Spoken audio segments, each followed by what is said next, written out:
의정표는 24장으로 구성되어 있습니다. 백운 다음에 정치에 들어가라. 그래서 한편 다음에 의정표를 두었던 것입니다. 주요 내용은 1장에서 2장은 정치의 기본 원리에 대해서 서술하고 있습니다. 3장에서 5장은 정치와 교육에 대해서 서술하고 있습니다. 6장과 8장 효와 제사의 중요성, 다음에 9장에서 13장은 군장의 도리와 수계에 대해서, 14장과 19장은 정치와 인재 등용, 언행에 대해서 언급하고 있습니다. 마지막 20장에서 24장은 정치 참여와 인간됨에 대해서 서술하고 있는데, 이 의정표의 핵심 사상은 덕치주의, 덕치, 이걸 이루기 위한 군자들의 자기 몸을 닦는 수기침, 그리고 효와 예, 믿음, 신, 교육의 필요성, 언행 일치에 대한 얘기로 되어 있습니다. 그래서 의정표의 주제는 정치와 도덕, 교육, 효, 신뢰, 수기들의 핵심 윤리로서 공자가 생각한 이상적인 정치의 군자성을 백성을 다스리는 방법과 자기 수양 등이 이루어진 내용으로 구성되어 있습니다. 의정 1장 본문을 보겠습니다. 1장은 정치의 기본 원리에 대한 설명인데, 그 본문은 자활, 의정 이득하고 비여, 북신, 신이라고도 하고 진이라고도 하는데, 북신, 거기소, 이, 중성공기, 이렇게 한마디로 정치의 기본 원리를 설명하고 있습니다. 다시 말해서 공자는 주어가 생략되어 있죠. 지도자는 정치를 함에 있어서 덕으로 한다, 뭐 이런 얘기고, 비교해서 말하면 북진이라는, 즉 옛날에 그 북극성을 얘기하고, 북극성이 그곳에 그대로 거하고 있는, 그대로 있는데, 그런데 꽃별들이 그 북극성을 향해서 가고 있다, 이런 의미입니다. 의정 이득이라는 것은 아까 설명드렸듯이 바로 정치를 덕으로서 한다.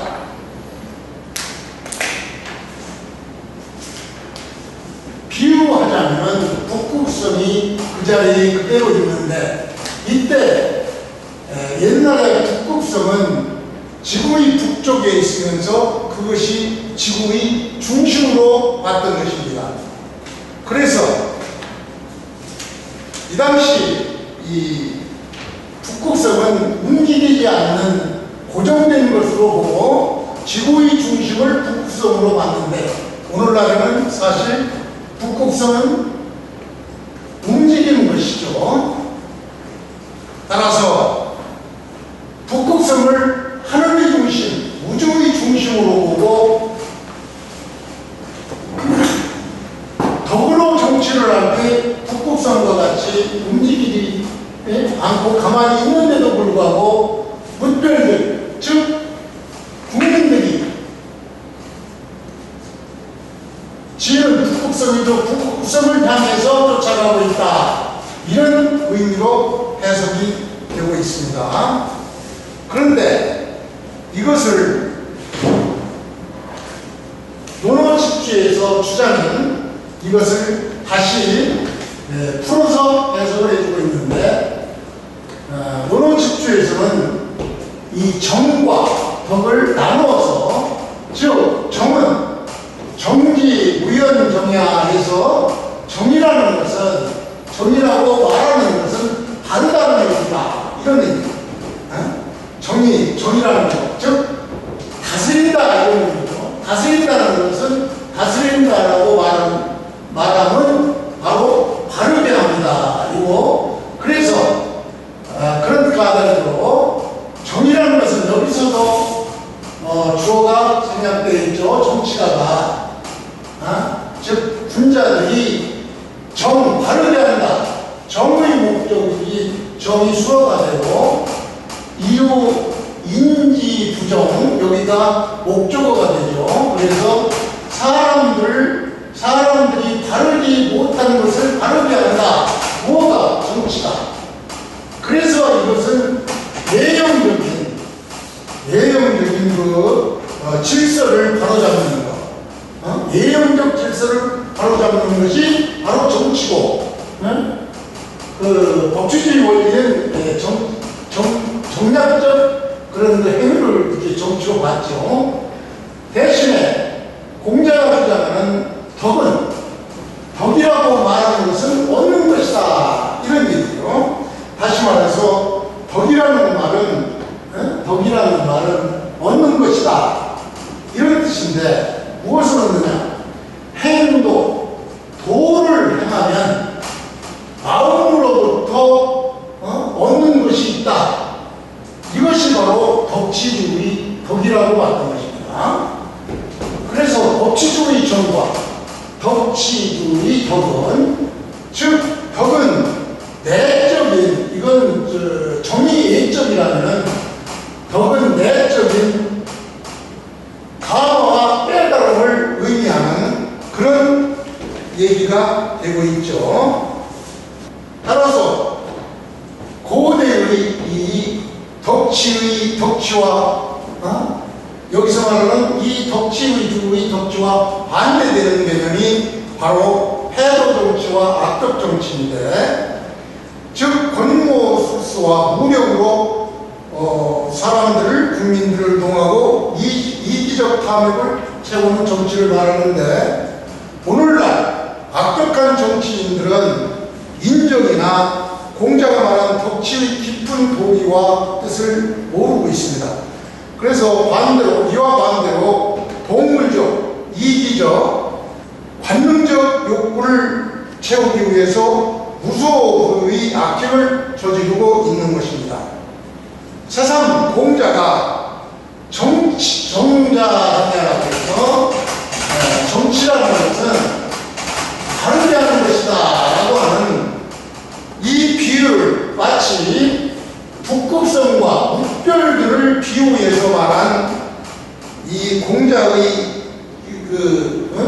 덕지사상의 표현을 문학적으로 비유한 이 덕지사상의 비유는 정치의 예술가라고 능히 말할 수가 있습니다.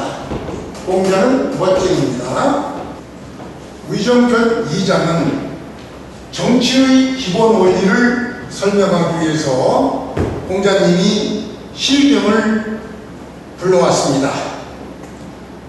다 아시다시피 시경은 3000여 년 전에 만들어진 3000여 편의 시를 2500년 전 공자가 3000여 편의 시를 추려서 300여 편의 시를 엄선하여 만든 세계 최고의 시입니다. 정확히 말하면 시경은 305편의 시에 제목만 있는 6편을 합쳐서 311편의 시로 구성된 시집입니다. 중국 대륙의 각지에서 백성들의 입에 기자되던 민요죠. 풍과 그 다음에 궁중에서 아로 제사 지낼 때 하는 다음에 천자가 주의 제왕이 종묘에 집이 바로 시경인데, 그 시경을 설명하면서 공자는 한마디로 정치의 기본 원리를 이렇게 설명하고 있습니다. 공자는 말했습니다. 시 301페이지하고 페이지 왈 상사 이렇게 한마디로 표현했는데, 대충 봐도 시 300, 시경 300편의 시는 정확히는 311편이겠지만 시경 300편의 시를 이런 이 한마디로, 이 패는 여기서는 요약하다 이렇게 해석을 해야 될 것입니다. 지는 지시대명사로서 시 300을 의미하는 것이죠. 그러니까 정확히 얘기하면 시경의 시 300을 한마디로 요약해서 말하는 그런 뜻이죠. 그래서 이 부분이 주절이 돼가지고 주어입니다. 주절. 이 300편의 시가 한마디로 뭐라고 하느냐? 왈 상사. 생각에 가락함이 없다. 이것도 하나의 문장이 되겠죠. 그래서 요거를 전번에 학위편 마지막 16장에서 주어, 동사, 목적절을 설명했을 때 복합문을 그때는 목적절만 있는 것을 설명했는데, 요번에는 이 문장을 다시 한번 설명을 해드리겠습니다. 다시 말해서 여기까지가 C300 이런 이 페이지 여기까지가 주어로서 주절이죠. 주어의 주어거든요. 그 다음에 왈이 말하다 목적어가 되고, 동사 수어가 되고, 상호사 이것이 목적어가 되겠죠. 그래서 주어, 주절, 이것은 C300을 한마디로 그것을 간략하게 말하면 상사다 이런 얘기겠죠. 그래서 이 주절 자체에서도 하나의 문장을 이루는데, 여기서는 C300이 주어가 되고, 그 다음에 회가 간략하다, 요약하다가 동사가 되고, 동사 수어가 되고, 지가 목적어가 되는 하나의 문장이죠. 이런 이는 부사로서 이 폐를 간추린 방법을 말하는 부사로서 폐를 수식하는 그런 말이니까, 간추린다. 어떻게 간추리느냐? 한마디로 간추린다. 이런 얘기예요. 그러니까 주절을 다시 설명하면은 시300, 시경에 있는 300편의 시를 한마디로 요약하면 상호사라고 말할 수 있다. 상호사도 주, 술, 목 이런 형태가 되죠. 이런 한 문장에 크게 봐서 한 문장, 여기도 한 문장, 여기도 한 문장, 이래서 여러 문장들이 합쳐 있는 것을 우리는 복합문, 국문이라고 이렇게 얘기를 하고 있습니다. 이 얘기를 강조하는 것은 논어에는 여기저기서 이어가는 문장들, 예를 들어서 주절이 하나의 문장으로 되거나 목적절이 하나의 문장으로 되어서 주어 역할과 목적어 역할을 하는 경우가 많기 때문에 이거를 미리 여러분들한테 습득시키기 위해서 설명을 드린 겁니다. 여기서 나오는 상상은 원래 시경, 노풍의 소민이라는 시에서 연유된 말입니다. 사무사가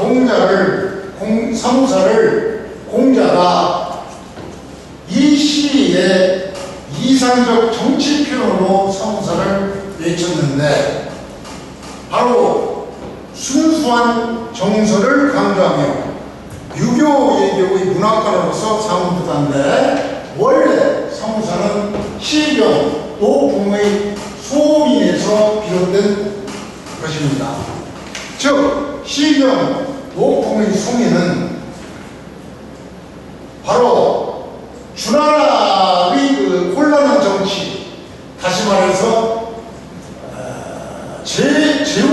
간의 다툼으로 인해서 주나라는 실질적인 힘을 발휘하지 못하고 국가가 항상 혼란에 빠져 있었습니다. 이 주나라의 혼란한 조정과 또 하늘의 뜻에 대한 탄식, 그리고 끝까지 충성을 다하는 군장의 모습을 담은 시가 바로 소민입니다. 그래서 이 소라는 사람은 주나라의 제국인 노나라의 귀족 가문을 뜻합니다. 노나라의 귀족 가문의 소라는 그런 귀족 가문들이 미는 가을 하늘을 말하는 것으로서, 다시 말해서 소미는 이 귀족 가문인 소씨 가문에서 하늘을 우러르면서 읊조리는 시, 이것이 바로 소민인데, 그 시의 배우는 바로 피기지자 사명불수, 이거는 유라고 변할 유도 되고 유라고도 하고 달라질 투 이렇게 있습니다. 그래서 사명불유 사무사, 여기서 처음으로 등장하는 것이 바로 사무사입니다. 이걸 해석해 보면은 피기지자 저 사람, 기, 강조와 지시의 어기죠. 그러니까 이것도 그 지자는 그분, 그러니까 전부 통틀어서 주어로서 그 사람, 즉 저기 있는 저 사람은 어떤 사람이냐? 사자를 뜻해서 버릴사죠. 명, 목숨을 버린다. 불유, 마음이 변하지 않고 그대로 목숨을 버린다, 이런 얘기니까 목숨을 버리더라도 그 뜻을 바꾸지 않는다. 바로 그런 사람을 가르쳐서 사무사라, 생각이 올바르고 헛됨이 없다, 간악함이 없다, 이런 얘기죠. 이것도 구체적으로 보면 피기지자, 이게 주어가 되겠죠. 그 다음에 버리다, 수로, 동사, 명, 목숨. 그러니까 저 훌륭한 군자는 목숨을 버린다. 어떤 경우에도, 즉 자기 뜻을 버리지 않고 목숨을 버린다, 이런 얘기가 되니까 이것도 하나의 문장이 되겠죠. 그래서 저런 사람을 가르쳐서 사무사라, 이렇게 표현을 한 것이 사무사의 어원의 최초의 근거가 되는 시경 노품의 소민의 마지막 시, 첫 번째 마지막 시 기절에서 나온 것입니다. 사무사에 대한 문호를 해설한 대표적인 세 사람을 서로 비교해서 설명을 드리겠습니다. 문호는 그 뜻이 심오하기 때문에 아주 여러 사람들이 해설을 하고 줄을 달았는데, 그 대표적인 세 사람이 바로 황간, 6세기 남북주 시대 양나라 사람인 문호의총을 지은 황간과, 그 다음에 형경, 10세기 북성시대에 혁명이라는 사람이 문호소에서, 그리고 11세기 남성시대의 문호집주에서 말한 주의, 대표적인 문호 해설자의 대표적인 세 사람이 사무사에 대해서 어떻게 해설을 했는지, 그걸 비교하기 위해서 이렇게 도표를 한번 만들어 봤습니다. 가장 오래된 6세기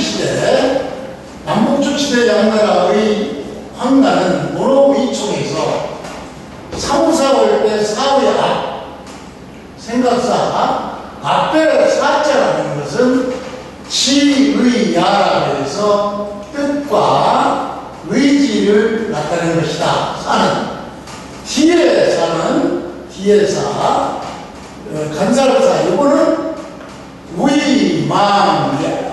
무의망야라고 해서 의 거짓되고 허망되고 아무것도 없고 거짓되고 속이는 것이다 라고 사자와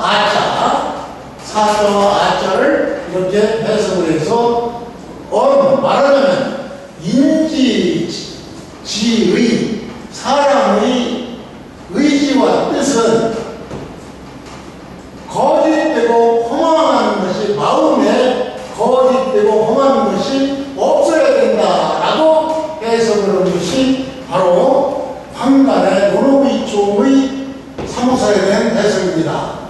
다시 말해서 황간은 이것을 교화적 언어의 표현으로서 육아적 도덕을 중심으로 해서 설명하는 것이 되겠습니다. 그 다음 10세기 형병은 병자죠.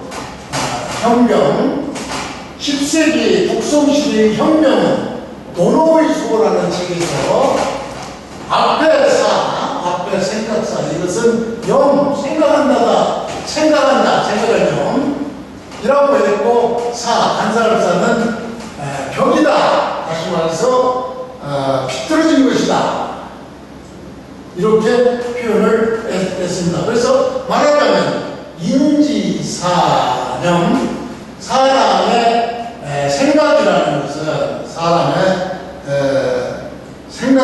생각함이라는 것은 정직 모두가 바르고 정직하고 그리고 사벽 그러니까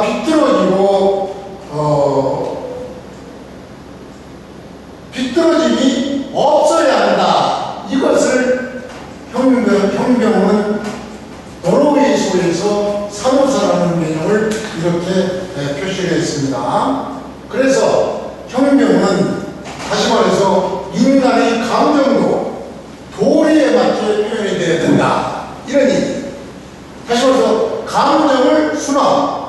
감정과 예의 조화를 나타내는 것이 형병이 노노의 소에서 사무사에 대한 표현이고 마지막으로 제가 노노 해석에서 가장 많이 인용하는 주의 노노집주 13세기 남송 사람은 12세기 남송 사람인 주인은 이거를 언기사지 개출어종이라고 해서 그 말 말과 뜻이 모두 다른 데서부터 나오는 것이다 라고 주인은 노노집주에서 간략하게 설명을 하고 있습니다. 다시 말해서 언어와 의미의 정당성을 얘기하는 것으로서 이것이 바탕이 되어서 성리학적 이념을 반영하고 있는 것입니다. 공자가 이 시를 산정한 이유는 이 어려운 자인데 산정이라고 해서 이 산정을 한 이유는 다시 말해서 3천여 편의 시 중국 큰 대륙의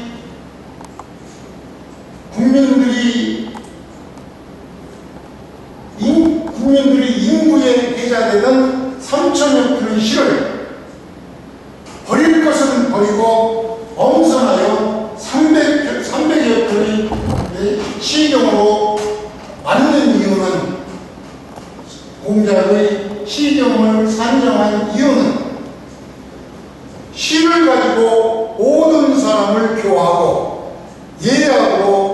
정치를 순화하자는 것이 바로 그 목적이었던 것입니다.